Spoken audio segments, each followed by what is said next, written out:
Kelihatan Kak, aman. Oke, sip. Oke, di sini mungkin aku mau kenalan dulu. Aku Farah. Kalian bisa panggil ya Farah aja boleh, Kak Farah boleh. Jangan ibu ya. Kita cuma beda dikit kok nih gitu, masih muda. Oke. Nah, ini semoga hari ini teman-teman masih semangat. Di pagi hari ini kita akan lebih ke arah sharing-sharing. Aku akan share materi, tapi nanti di tengah-tengah feel free untuk potong aja atau mungkin langsung tanya di chat box karena nanti aku bisa langsung jawab juga gitu. Jadi daripada nanti nunggu di akhir terus sudah lupa pertanyaannya, boleh banget untuk nanti chat di chat box aja gitu. Aku harap teman-teman di sini juga bisa responsif gitu ya, jadi kita bisa sama-sama diskusi dan sharing bareng-bareng nih gitu.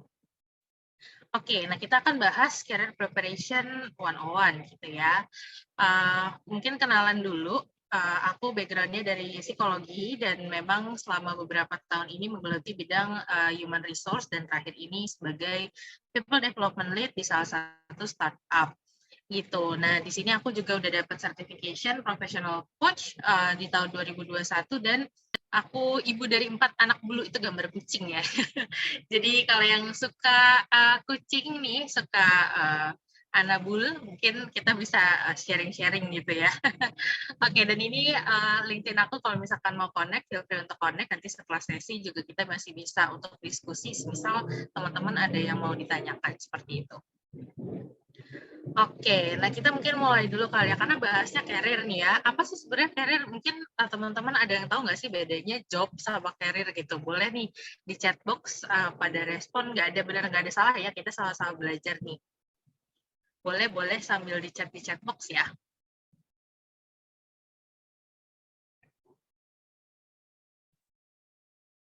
Ada yang mau coba nih nggak ini loh, nggak apa-apa banget loh. Mungkin masih malu-malu nih Kak Farah, atau ditunjuk aja kali ya biar on mic, biar seru. Oke, siapa ya? Coba kalau lihat di layar aku, Novika ada nggak Novika? Mungkin kalau nggak on mic, apa di chat box juga boleh nih jawab ininya pendapatnya apa sih bedanya job sama career nih yang kalian kepikiran aja boleh ya. Ada sepertinya Novika tidak ada di situ.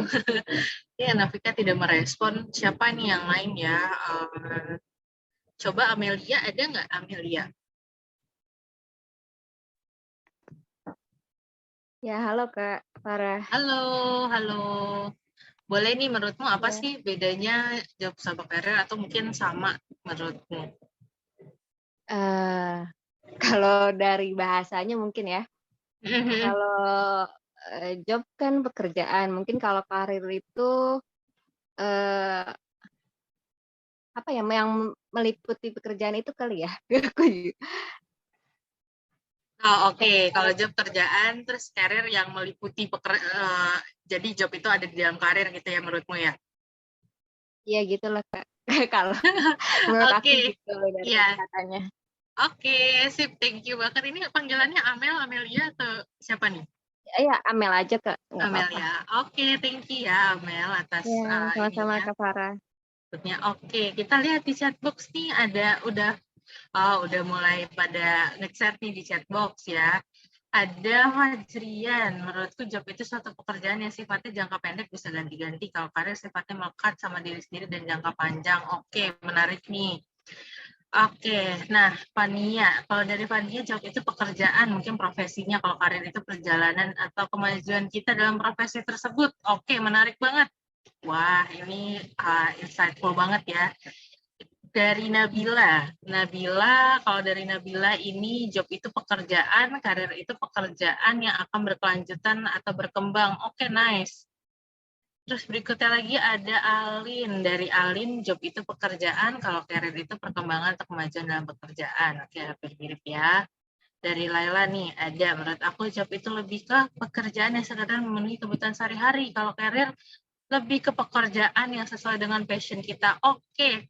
Wah, ini kayaknya teman-teman udah pada melakukan risetnya sendiri nih ya.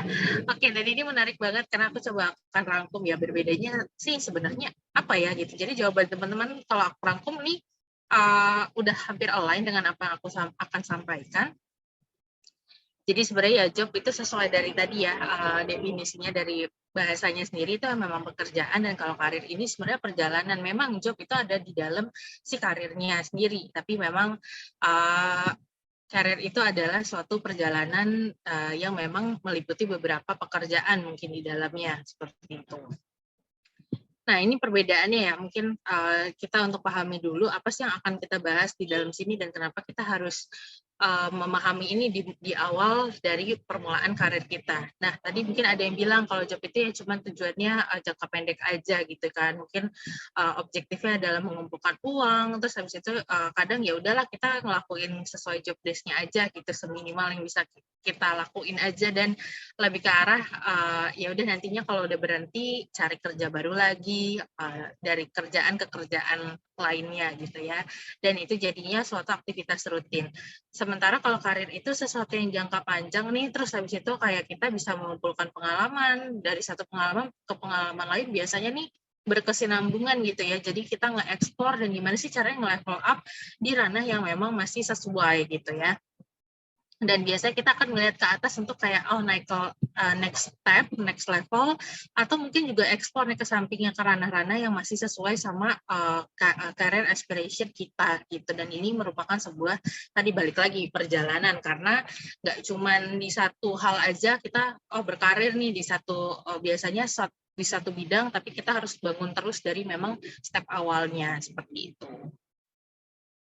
Oke, jadi yang teman-teman sampaikan tadi udah sum up banget apa yang aku sampaikan terkait sih bedanya job sama karir ini, gitu. Nah, kan di awal pasti kita penasaran kan gimana ya career path yang tepat, kita harus ngambil karir yang seperti apa, atau jangan-jangan aku rasanya bingung deh, jurusan aku tuh beda sama sebenarnya aspirasi aku gitu. Gimana sih caranya kita bisa ngerancang career path yang nantinya sesuai gitu ya, perjalanannya tuh kayak istilahnya kalau kita buka Google Maps gitu, kita tahu lokasinya kemana. Mungkin nggak langsung ke tujuan, tapi ada transit-transit dulu, tapi yang pasti jalannya itu udah menuju ke goal atau ke tujuan akhir, seperti itu. Pertama, ini sangat penting, tapi mungkin kadang kita suka skip, kita langsung ya udahlah yang cepet aja gitu ya. Jadi kenali diri kita dengan baik dulu nih, kita cari tahu sebenarnya diri kita seperti apa sih gitu. Kita sukanya apa, kita cocoknya seperti apa. Ada beberapa metode, tapi yang aku akan share di hari ini adalah metode SWOT gitu ya. Mungkin teman-teman udah pernah dengar strength, weakness, opportunity sama threats gitu. Jadi nanti teman-teman di sini aku akan share apa sih pertanyaan-pertanyaan yang bisa jadi bahan refleksi buat teman-teman gitu ya. Pertama-tama buat strength, kayak apa sih yang kalian ahli untuk lakuin gitu ya. Kayak mungkin dari segi di mata kuliah kalian apa yang excellent tuh di bidang apa, yang kalian sukai itu di bidang apa. Ini bisa jadi strength kalian gitu ya. Terus abis itu ada nggak sih dari sumber kekuatan dari luar diri yang bisa dimanfaatin gitu ya, misalkan resource kalian, punya koneksi dan sebagainya macamnya, ada nggak yang bisa dimanfaatkan nih, dimanfaatkan konotasinya tapi positif ya gitu, untuk tujuannya untuk membantu kalian menemukan karir yang kalian inginkan. Terus, ini nggak kalah penting karena kadang kita cuma tahu sedikit ya bagian dari diri kita, jadi kita bisa juga tanyain ke orang lain, apa sih kelebihan diri kita gitu, minta feedback sama orang lain, bisa ke teman, terus habis itu mungkin ke keluarga gitu ya, terus habis itu mungkin kayak kenalan-kenalan, atau mungkin kalau kalian udah sempat ada magang atau kerja freelance atau mungkin volunteer, bisa nih nanya sama rekan-rekan kalian yang lain juga gitu ya, apa sih kelebihan diri kalian. Terus dari weakness gitu ya, weakness nih kekurangan kalian gitu. Ini karena namanya lagi mengenali diri kalian sendiri, ya boleh banget nih hal-hal ini tuh di list down, ditulisin satu-satu, jadi nggak usah khawatir, toh itu catatan kalian yang pegang sendiri kan gitu. Jadi nggak apa-apa untuk mengetahui, pasti kita sebagai manusia ada kekurangannya, tapi apa sih sebenarnya yang kalian masih bisa improve, apakah kekurangan itu udah nggak bisa diimprove sama sekali, atau memang bisa diimprove tapi butuh proses gitu. Yang penting kalian udah aware part-part apa aja sih yang bisa kalian improve gitu. Terus berikutnya apa aja yang menjadi penghambat buat diri kalian. Kira-kira kayak, dari kekurangan ini kira-kira menghambat nggak ya sama karir yang akan aku tuju gitu. Terus atau mungkin selama ini penghambatnya tuh apa ya, kira-kira mungkin aku suka nunda-nunda kerjaan, atau aku sukanya mepet-mepet waktu buat ngerjain gitu ya, buat ngerjain sesuatu. Apakah nantinya itu akan jadi penghambat buat kalian dan itu bisa diimprove atau enggak? Dan sama kayak poin yang pertama, tanyain lagi ke orang lain, apa sih kekurangan diri kalian gitu ya. Jadi dengan begitu, kalian bisa tahu kira-kira part apa aja yang masih bisa diimprove dari diri kalian gitu. Karena kadang lagi-lagi kita ngerasanya, oh udah maksimal, udah nggak punya kekurangan deh gitu ya, tapi ternyata dari orang lain punya nih input karena mungkin kita menilai, apalagi kekurangan nih, kayaknya orang lain tuh paling jago deh untuk nilai kekurangan diri kita kan. Jadi boleh banget untuk kalian tanyain hal ini ke orang lain juga gitu. Dan next-nya itu ada opportunities. Kira-kira apa sih kesempatan yang ada di sekitar kalian, misalnya kalian suka fotografi gitu, kira-kira ada nggak sih kesempatan untuk kalian nawarin nih mungkin ke teman kalian, yuk boleh nih difoto buat portofolio kalian kasih gratis dulu, tapi teman kalian yang jadi objeknya misalnya, atau mungkin fotoin mereka di momen-momen spesial, bisa jadi kan ada kesempatan-kesempatan itu ya yang kalian nggak sadari kalau itu bisa dimanfaatkan. Terus habis itu lihat tren saat ini, apa sih yang masih bisa kalian manfaatin gitu. Mungkin kalau yang suka ngetik gitu ya, suka administratif, sekarang kalau aku lihat suka ada banyak jasa ngetik gitu kan. Itu pun bisa jadi sesuatu yang bisa kalian jadiin lahan gitu ya untuk kalian mengembangkan diri kalian juga. Oh, dengan kayak gitu aku jadi punya skill untuk ngetik yang cepat, ngetik yang rapi misalnya, kayak gitu kan, itu bermanfaat juga di dunia pekerjaan. Dan apakah ada kesempatan dari orang di sekitarmu gitu. Jadi kayak balik lagi ya, mungkin hampir mirip sama poin yang pertama, kesempatannya ada nggak nih dari orang-orang yang justru kalian kenal, circle dekat kalian nih, karena biasanya kita suka enggan ya untuk nge-reach out orang-orang yang nggak kita kenal, tapi kalau misalkan orang yang di sekitar kita nih kan udah familiar ya, jadi kalian bisa tanyain, boleh dong dibantu gitu kan, nggak usah khawatir ya, mungkin ada penolakan gitu ya, kalian udah bersiap aja sama itu, tapi nggak ada salahnya untuk kalian reach out, siapa tahu ada opportunity gitu. Terus ini ada threats atau ancaman gitu ya. Kira-kira ancaman apa sih yang ada di sekitarmu? Mungkin kalian mau jadi data analis nih, tapi kalian nggak jago Excel gitu, kalian bisanya SPSS. Nah, apakah itu jadi suatu ancaman buat kalian gitu ya? Tentunya kan kalau memang jadi mau data analis, misalkan kualifikasinya harus bisa Excel gitu ya, kalian harus bisa improve, karena itu suatu ancaman kalau kalian nggak bisa. Terus lihat lagi nih persaingan di sekitar kalian, apakah orang-orang lain udah punya skill set yang sama atau bahkan melebihi gitu ya. Ini bukan jadinya banding-bandingin, tapi kita memang harus sadar juga kalau memang ada persaingan di sekitar kita, itu nggak bisa dipungkiri ya teman-teman. Jadi semakin kita bisa mengevaluasi itu, kita analisis, nah ini akan jadi bisa jadi bahan refleksi buat kita dan untuk mengenali diri kita juga. Dan yang terakhir, ada nggak sih ancaman yang berkaitan sama kelemahanmu kayak tadi ya, yang berkaitan juga. Jadi mungkin kalian tadi ada kelemahan, suka nunda-nunda waktu, kalau misalkan suka nunda-nunda kerjaan gitu kan, nah itu kan terancam karena mungkin saingan kalian tuh lebih gercep loh, lebih cepat untuk kayak ngambil kesempatan, nah itu kan akan mengancam kalian juga gitu. Jadi ini hanyalah salah satu metode teman-teman, tapi menurut aku yang paling simpel dan terkadang sulit untuk kita lakukan sendiri, karena kadang kita nggak jujur sama diri sendiri, kalian bisa lakuin ini sendiri di rumah gitu ya, dengan menanyakan pertanyaan-pertanyaan ini, terus kalian tulisin. Menurut aku baiknya hal-hal seperti ini ditulisin, yaitu baik kalian sukanya di kertas, di buku, atau mungkin kalian punya nyatet di handphone tuh nggak apa-apa, tapi pastikan ada dokumentasinya. Kenapa? Karena biasanya kalau cuma ngawang-ngawang nih, akhirnya lupa, terus habis itu padahal ini kan berkaitan sama tujuan karir kalian ya, jadi baiknya kalian petakan dengan baik gitu. Itu mungkin saran dari aku untuk bisa di list down hal-hal ini dari pertanyaan-pertanyaan yang ada gitu teman-teman. Oke, kita beralih ya. Setelah tadi kita udah tahu, kita akan coba untuk job hunting. Tadi kan berkaitan sama karir, pasti ada job itu ada di bagian dari karir kita ya. Jadi kita untuk itu pastinya akan mencoba mencari apa nih yang sesuai sama diri kita, passion kita. Terus balik lagi ya, setiap orang tuh sebenarnya nggak salah juga mungkin kalau misalkan ya habis lulus, tapi tujuan aku karena mungkin ada tuntutan dari orang tua, ya udah harus kerja nih gitu. oh ya udah kalau misalkan harus kerja terus abis itu berarti memang nggak bisa terlalu idealis dalam nyari karir, ya itu kan balik lagi keputusan teman-teman dan situasi. Ini nggak bisa disamaratakan, oh kalian harus idealis untuk mengejar apa yang kalian cita-citakan gitu. Tapi kan terkadang aku mencoba realistis juga ya, aku nggak mau menjual kata-kata manis yang kalian harus ngejar nih karir impian kalian gitu. Itu bisa, tapi kan lihat lagi ya kondisi teman-teman, background-nya seperti apa, kebutuhannya seperti apa, dan nggak ada yang salah gitu. Karena di tengah-tengah pun bisa jadi seseorang bisa shift karir nih gitu dari yang sebelumnya mungkin misalnya kayak aku nih dari HR terus abis itu aku mau pindah ke ranah ke marketing, itu bisa jadi juga di tengah-tengah jalan gitu. Tapi kita akan bahas di sini untuk gimana sih mempersiapkan job hunting-nya. Oke, di pembahasan yang kali ini kita akan belajar mengenal dan membuat CV, bikin lamaran kerja, sama mencari lowongan pekerjaan yang sesuai buat kalian. Oke, ini mungkin teman-teman udah sering banget ngeliat tips and triknya, dan aku akan coba bahas dari perspektif aku dan pengalaman aku, nanti teman-teman boleh juga untuk tanya-tanya. Oke, kita mungkin balik ke pertanyaan dasar dulu ya, CV itu apa sih? CV itu kan kurikulum vitae, jadi rangkuman dari pengalaman kalian, baik yang lagi dijalanin atau yang udah lewat gitu. Tujuan CV apa sih? Untuk demonstrasiin bahwa kalian tuh punya skill yang diperlukan untuk memenuhi suatu lowongan gitu ya. Jadi CV ini tuh iklan buat diri kalian sendiri.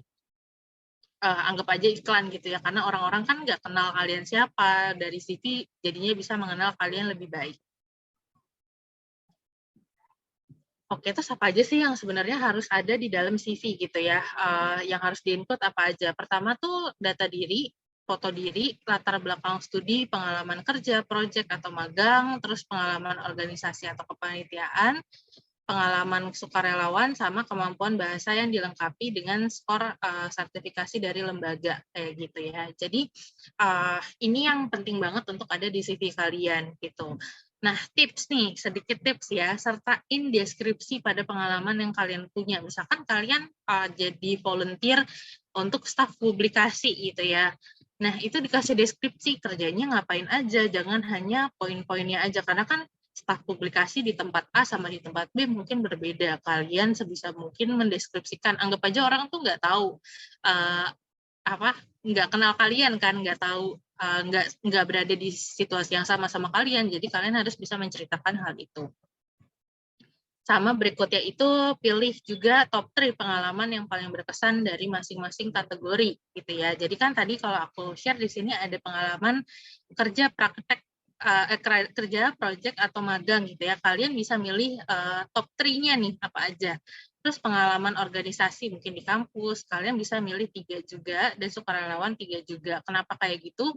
Ini biasanya kan teman-teman ada yang aktif banget ya di organisasi, di kepanitiaan, di luar kampus juga, tapi jadinya kebanyakan nih, terus beda-beda. Jadi menurutku pilihlah top 3 pengalaman yang paling berkesan dari masing-masing kategorinya untuk bisa mengkerucutkan kira-kira kalian tuh sukanya ke yang mana gitu ya. Terus mungkin di situ juga akan menambah nilai plus ketika nanti interview nih, bisa ditanyain karena kalian kan excited ya ketika menceritakannya, seperti itu sih.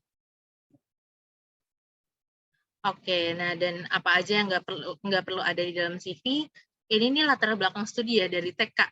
Jadi masih ada yang menulis dari TK. Kalau misalkan kalian sekarang kuliah cukup dari SMA aja, tapi kalau misalkan kalian udah lulus bisa dari universitas gitu ya. Jadi nggak perlu nih tulis dari TK, SD, SMP, itu nggak relevan teman-teman. Itu nggak ada poin plusnya juga untuk ditulis, dan space-nya sayang bisa dipakai untuk hal yang lain gitu. Terus habis itu misalkan menuliskan moto hidup atau kata mutiara, ini juga kayak nggak relevan. Jadi kayak rekruter nggak akan perlu nih tahu moto hidup kalian apa atau kalimat kata-kata mutiara untuk menyemangati orang lain gitu ya. Ini sebenarnya tidak dibutuhkan juga. Dan semisal nggak diminta, teman-teman nggak perlu untuk menginput ada KTP, KK, ijazah, terus dimasukin di dalam CV gitu ya. Jadi filenya jadi berat karena kan image gitu ya. Ini nggak perlu teman-teman, semisal nggak dimintain dari rekruternya atau di lowongan kerjanya, teman-teman nggak perlu include ya gitu. Karena nantinya akan menyulitkan ketika di-download atau malah filenya bisa korup kayak gitu. Terus berikutnya tuh gunain font yang sulit dibaca dan layout yang padat kayak gitu. Jadi aku percaya mungkin sebenarnya konten tuh lebih penting daripada desain. Mungkin teman-teman mikirnya, oh tapi harus desainnya kan yang bagus biar menarik. Boleh ada warna, boleh ada layout yang dibikin menarik, tapi jangan sampai terlalu padat nih sampai jadinya susah dibaca atau kayak ada dua row gitu ya, terus kanan kiri padat semua kan jadi bingung ya bacanya yang mana gitu. Jadi sebenarnya coba kalau kalian lihat lagi apakah enak nih untuk dibaca, flow-nya jangan sampai membingungkan juga bagi rekruter atau HR yang membacanya. Nah, yang terakhir itu adalah desain warna-warni. Lebih dari 2 warna. Kalau teman-teman di sini background-nya lebih ke arah yang non-design gitu ya. Non-design baiknya itu nggak terlalu warna-warni. Jadi kayak 2 warna aja tuh cukup teman-teman. Kecuali kalian bikin portofolio yang berwarna, disesuaikan sama tone kalian, itu kan beda lagi ya. Itu bukan CV. Tapi kalau CV baiknya itu nggak warna-warni. Jadi lebih mudah juga untuk dibaca, desainnya simple, rapi. Jadi kalau ditanya apakah bukannya itu membosankan, ya enggak juga, karena yang bikin menarik adalah isi pengalaman kalian itu ketimbang si desain CV yang warna-warninya gitu. Oke, ini adalah salah satu contoh CV. Kalau kalian cari ini namanya Harvard CV gitu ya. Jadi kalian ini bisa googling, terus di situ ada template-template juga si Harvard CV ini bentuknya kayak gini. Oke, kalau kalian lihat kayak, aduh membosankan banget nih kayak paper gitu kan. Apa sih menariknya CV ini? Tapi kalau kalian perhatiin ini sangat detail gitu ya. Ini hanya contoh aja sih. Misalkan kuliah kalian di mana education-nya, terus experience-nya apa. Tapi di sini ada jelas nih pengalaman-pengalamannya juga. Terus ada leadership, dimasukin di sini juga sama skill atau interest yang kalian punya. Jadi di sini cukup menggambarkan dan secara kronologis gitu, bacanya enak. Oh, dari atas ada data diri, alamat, terus ada pendidikan, experience, leadership, skills. Jadi ini bacanya mudah gitu ya. Runut dan sesuai kronologis gitu ya. Jadi berurut di sini lebih mudah, tapi nggak apa-apa nih misalkan kayak aku bosen kalau kayak gini, di sampingnya mau ada desain-desain dikit, boleh banget, tapi jangan sampai nanti terlalu padat dan tulisannya jadi nggak kebaca kayak gitu. Karena yang paling penting kalian bisa mendeskripsikan apa sih yang udah kalian jalani seperti itu. Oke. Nah, sampai sini mungkin ada yang mau tanya dulu sebelum aku lanjut nih.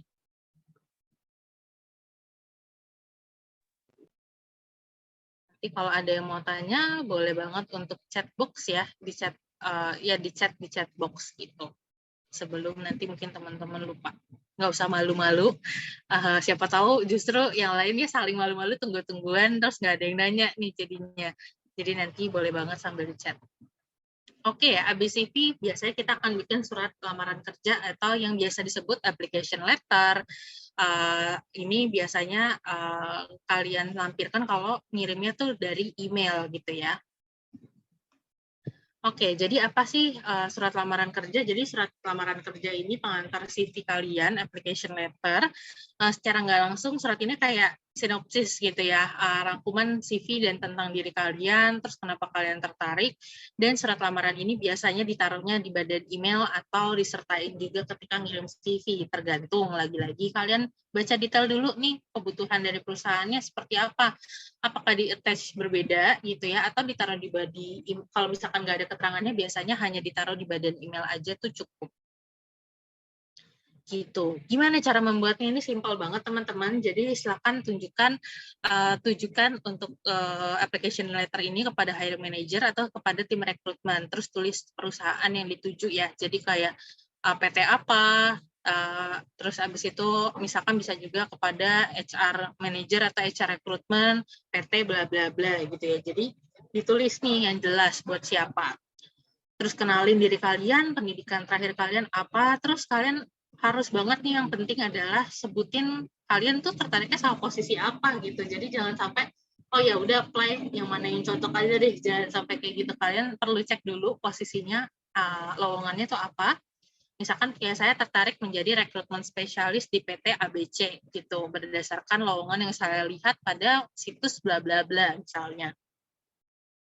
Jadi nanti dari situ kalian bisa kaitin sedikit nih posisi yang kamu lamar sama pengalaman kalian. Misalnya semasa kuliah saya ada pengalaman sebagai staff rekrutmen gitu ya ketika kuliah misalkan, atau saya sudah pernah mengikuti bootcamp di bagian product design gitu ya. Saya memiliki beberapa skill set untuk bisa dikonsider nih atau bisa dipertimbangkan untuk join gitu ya di perusahaan Bapak atau Ibu kayak gitu. Dan yang terakhir itu ucapan terima kasih. Jangan lupa ini closing gitu ya, ucapkan terima kasih atas waktu mereka udah mau baca lamaran kalian seperti itu.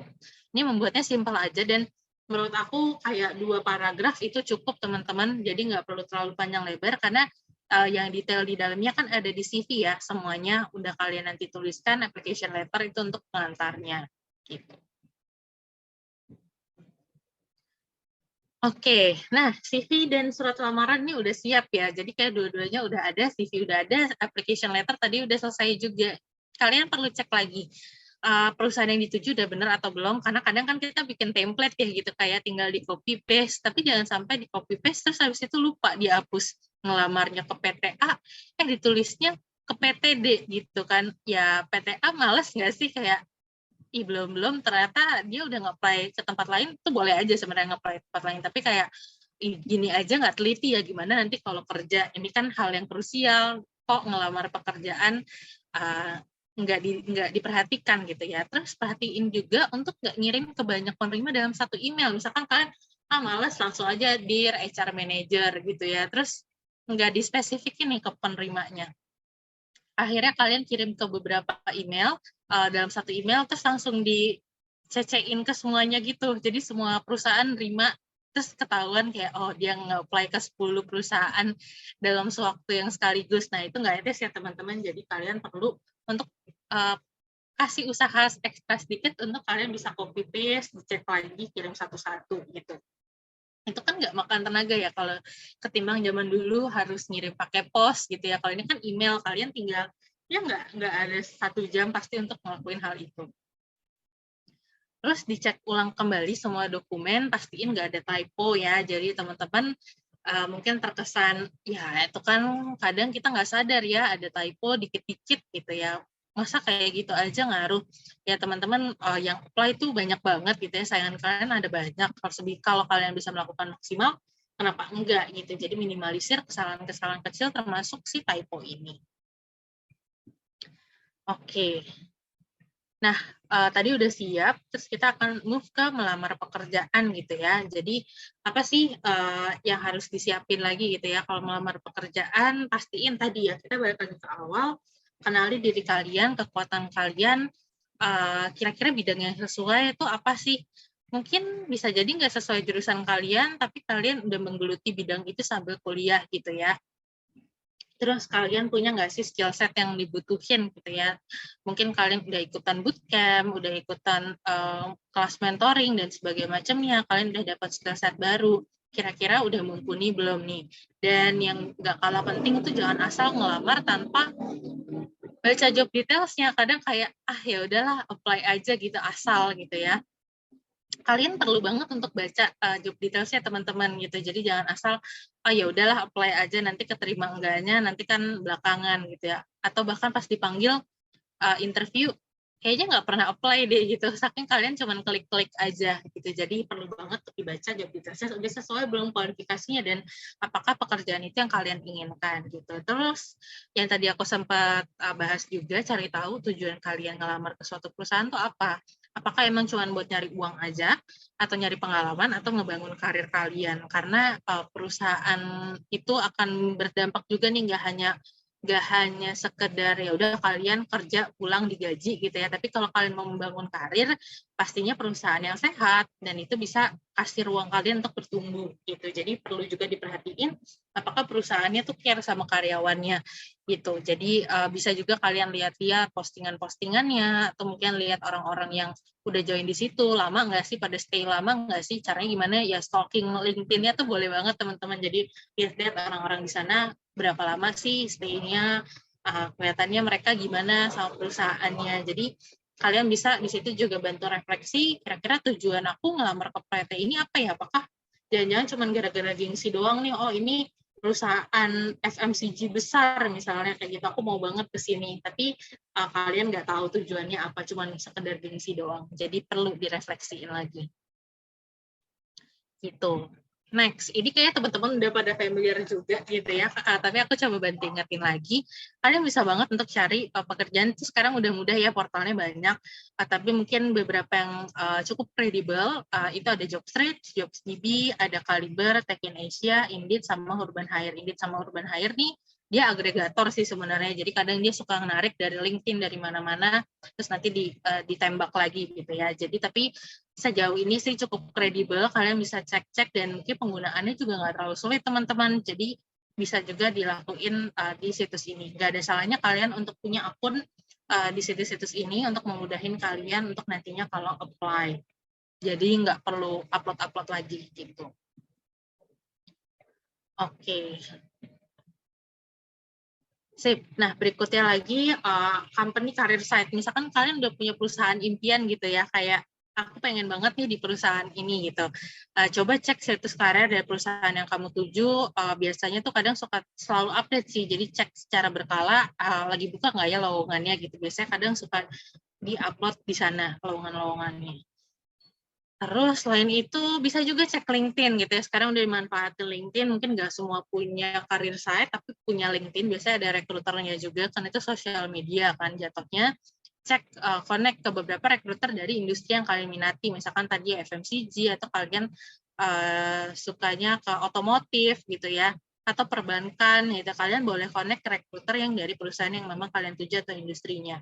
Kadang mereka sering post lowongan karena di LinkedIn kan ngepost gratis ya gitu, kayak ngepost biasa aja kayak kalian nge-tweet atau ngepost Instagram, semudah itu. Jadi boleh banget untuk connect atau follow para rekruter di sana, jadi kalian bisa lihat nih apakah ada lowongan yang dibuka atau enggak gitu. Terus berikutnya hati-hati penipuan. Jadi cek lagi apakah situs informasi lowongan tersebut terpercaya ya teman-teman. Kayak yang tadi, mungkin kalau yang aku tulisin itu cukup kredibel karena udah cukup pemain lama juga, tapi cek kadang suka ada yang baru-baru, terus habis itu jangan-jangan scammer kalian dimintain, ya gitu. Biasanya bukan biasanya sih, nggak ada proses rekrutmen yang memungut biaya nih teman-teman, apalagi di awal, atau kayak oh harus tes medical check up, nanti kalau lolos dibalikin kok, tapi nyatanya biasanya sengaja semuanya nggak lolos gitu, karena ya sebenarnya tujuannya emang scam aja. Jadi perlu diperhatiin, jangan tergiur atau mudah kayak ya udah nih udah tinggal step terakhir nih, masa nggak lolos gara-gara nggak mau bayar gitu ya, karena nggak ada proses rekrutmen yang disuruh bayar gitu. Oke, nah misalkan udah apply nih gitu ya, terus habis itu dipanggil interview, ini pasti kan saat-saat yang mendebarkan sekali ya teman-teman, kayak setelah kalian berjuang, terus habis itu istilahnya bersaing ya sama ratusan applicants lainnya, terus kalian dipanggil interview gitu, wah ada kesempatan selangkah lagi gitu ya. Di sini kita akan belajar tahapan interview, apa yang harus kalian persiapin, pertanyaan yang paling sering ditanyakan, terus habis itu kayak gimana sih caranya untuk nyiapin menjawab pertanyaan dengan alur yang baik juga, kayak gitu.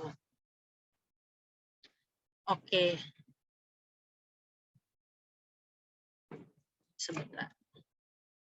Oke, nah kita mengenal tahapan interview ya teman-teman. Jadi pertama, kita ada HR interview, terus habis itu ada technical test atau psikotes, user interview, sama final interview. Jadi ini sebenarnya urutannya nggak selalu akan kayak gini teman-teman, dan di setiap perusahaan itu mungkin beda-beda juga, ada yang HR interview-nya belakangan, atau nggak pakai psikotes, langsung aja interview, atau bahkan HR interview sama final interview di hari yang bersamaan, itu bisa jadi juga. Jadi ini aku hanya menggambarkan situasi yang biasanya terjadi, tahapannya ada seperti ini. Terus habis itu apa yang harus dipersiapin nih gitu ya. Pertama, dokumen dasar seperti CV, surat lamaran, fotokopi dokumen yang diminta. Ini teman-teman perlu dibawa gitu ya. Misalkan sekarang kan udah semi-semi ya, ada yang masih WFO, ada juga yang udah WFH atau bahkan WFA, tapi teman-teman nih misalnya harus dibawa gitu, disiapin, pastiin udah disiapin dari hari sebelumnya. Karena nggak jarang kayak, aduh belum ngeprint, aduh di tempat situ aja deh, aduh nitip ngeprint di sananya aja, nggak bisa ya teman-teman, jadi kalian siapin langsung gitu. Cari tahu lokasi kantor dan cara mencapainya kalau kalian itu memang nantinya onsite gitu ya, jadi cari tahu harus naik kendaraan apa, terus prepare waktunya jangan ngaret-ngaret gitu ya. Kalau online pastiin internet, webcam, audio, tuh semuanya berfungsi, jangan baru 5 menit baru datang gitu ya, 5 menit sebelumnya tahu-tahu headsetnya rusak lah, webcamnya rusak, kalian nggak punya waktu untuk cari backup-an. Bersiaplah 30 menit sebelum sesi, ini wajib banget, baik itu onsite ataupun online gitu ya, jadi udah siap-siap duluan. Pakailah pakaian yang rapi teman-teman, nggak ada namanya kayak kerapihan gitu, lebih baik kalian kerapihan daripada kalian kesannya tidak menghormati, nggak respect sama rekruternya gitu. Nah di sini kalian bisa juga tidur pastinya ya, ini tips yang terdengar ngapain sih tidur yang cukup gitu ya, kayaknya kemarin baik-baik aja, tapi tidur yang cukup nih memastikan kalian juga nanti fresh ketika interview dan minum air yang cukup. Aku pernah nemu ketika aku jadi recruiter, aku pernah nemu ada seorang kandidat gitu ya, aku nggak akan lupa sih, aku selalu ingat ini, dan ini juga yang selalu aku coba ajarkan sama teman-teman gitu ya, teman-teman menti. Dia panik banget datang tuh telat gitu ya, terus kayak terburu-buru, tergesa-gesa. Aku suruh dia mau minum dulu nggak, atau mau ke toilet dulu nggak, lanjut aja. Terus dia jadinya tuh saking, biasanya kita kalau ngomong excited gitu ya, suka keserimpet sendiri gitu, jadi kayak sulit untuk mengatakannya, akhirnya dia jadi buyar kemana-mana karena ya itu tadi, nggak tenang dulu, terus nggak minum air yang cukup dulu sebelum sesi, jadi sulit untuk dia artikulasinya baik ketika interview. Itu sayang banget teman-teman, karena udah dipanggil interview, CV-nya juga baik, tapi gagal di interview karena hal yang sebenarnya bisa diantisipasi gitu. Jadi jangan sampai teman-teman melakukan hal itu, sebisa mungkin dipersiapkan dengan baik, karena mungkin kesempatan ini nggak datang 2 kali gitu. Oke, nah ini menarik nih. Biasanya kalau teman-teman suka nanya ini, pertanyaan apa sih, gimana sih cara jawab pertanyaan jebakan dari recruiter gitu kan? Well, sebenarnya nggak ada sih pertanyaan jebakan gitu ya. Recruiter tuh nggak pengen kalian terjebak, pengennya kalian lolos interview terus kerjaan mereka selesai. Jadi nggak ada namanya HR itu mau jebak-jebak kalian gitu ya. Pertanyaan yang paling sering ditanyain itu apa sih? Pertanyaan itu perkenalan diri kalian, ceritain tentang diri kalian. Ini tujuannya apa? Bukan untuk menjebak, sebenarnya kita hanya ingin ngelihat teman-teman gimana sih cara ngenalin diri sendiri, karena kan kalian yang hidup bersama diri kalian ya, kalian yang tahu cerita kalian, kita tuh sebagai rekruter atau orang lain kan hanya mendengarkan gitu, kita mau lihat kalian percaya diri nggak sih sama diri kalian sendiri gitu. Terus next itu ceritain pengalaman kalian yang paling berkesan, biasanya yang tadi aku bilang, kenapa di CV dipilih pengalaman yang paling berkesan, karena memang biasanya itu yang teman-teman dari rekruter ingin dengar gitu ya, kayak kenapa nih kamu nulisin pengalamannya ini gitu kan, boleh nggak nih waktu itu kamu kayaknya pernah jadi asisten dosen yang waktu itu gimana kamu menghadapi mahasiswa-mahasiswa lainnya nih yang harus kamu bantu asdosin gitu misalkan. Jadi nanti kalian bisa ceritain di situ karena kalian juga ingat dengan baik dan kalian ngerasa itu berkesan.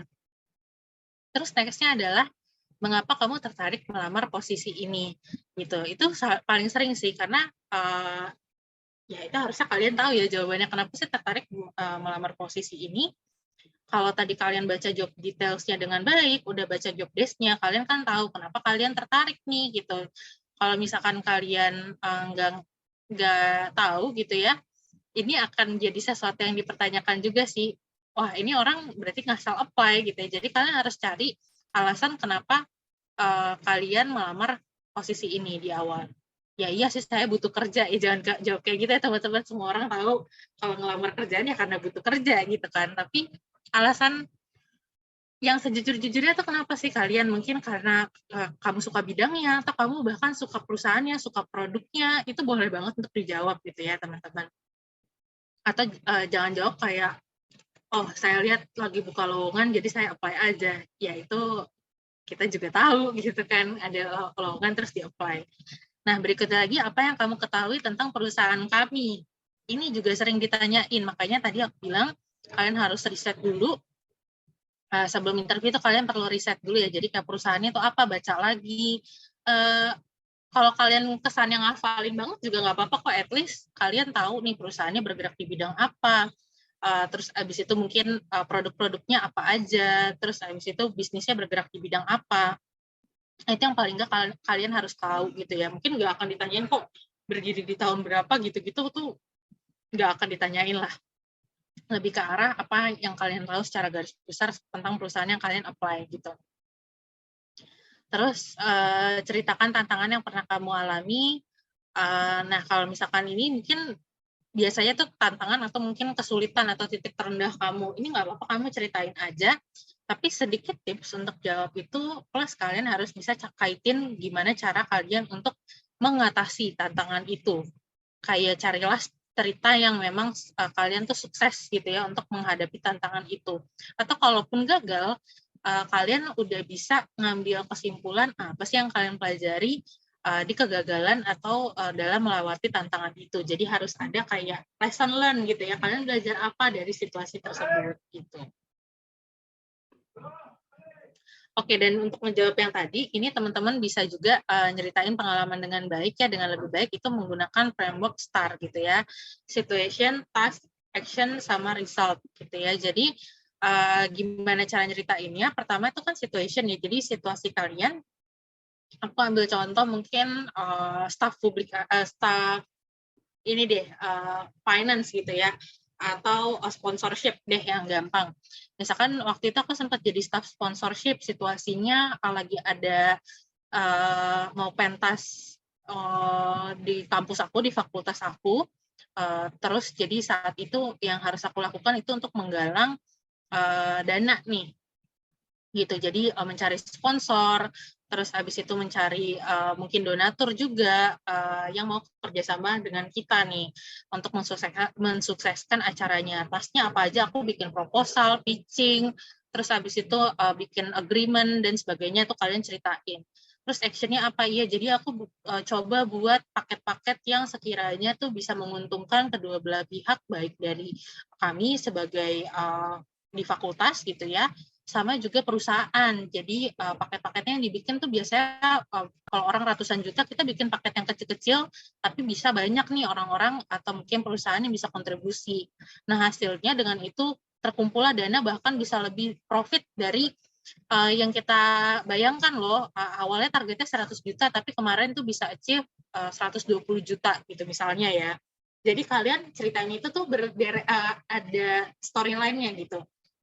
Karena aku percaya mungkin nggak semua orang tuh bisa cerita dengan baik ya, tapi dengan framework ini paling nggak cerita kalian nggak ngalor ngidul kemana-mana, dan jangan sampai pencapaian yang kalian yang menarik itu kalian kemis gitu aja untuk ceritain gitu sih. Jadi dengan adanya framework ini mungkin bisa membantu kalian untuk bisa cerita dengan baik nih ketika interview juga gitu. Oke, nah ini kayaknya udah di part yang terakhir-terakhir nih. Aku mau ngingetin lagi perlahan tapi pasti ya teman-teman, percayalah kalau misalkan semuanya itu bisa diambil step by step. Jadi kayak kalian di-finishing dulu impian kalian apa, terus turunin dari mimpi yang besar itu, bukan yang nggak mungkin, tapi kalian bisa turunin buat lebih achievable. Jadi goal-goal yang kayak batu-batu untuk kalian pijak gitu ya, bikin jalan ya. Kalau aku bilang tadi di Google Maps, mungkin kalian harus bikin destinasi dulu, terus bikin step-step kecil, dan pastiin nggak tergesa-gesa gitu. Pastinya kalau kalian udah punya petanya, kalian udah tahu satu step at a time itu bisa kalian lakuin gitu. So far itu